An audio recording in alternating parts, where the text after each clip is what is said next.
Umpisa pa lang ng Lavender Fields ay kinumpirma na nina Jericho at Janine na nagkakamabutihan na sila. July 2024, habang kinukunan pa lang ang serye, namataan ng nagde-date ang couple.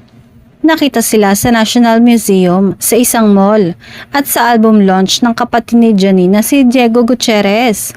Noong Pasko at Bagong Taon ay magkasama rin sina Janine at Jericho. Hindi rin naman nila itinago na kasama ang aktor sa gathering ng pamilya ng aktres.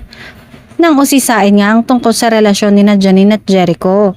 Sinabi nilang masaya sila at masasabing going strong and better kung anumang relasyon meron sila ngayon at ipinagpapasalamat nila yon.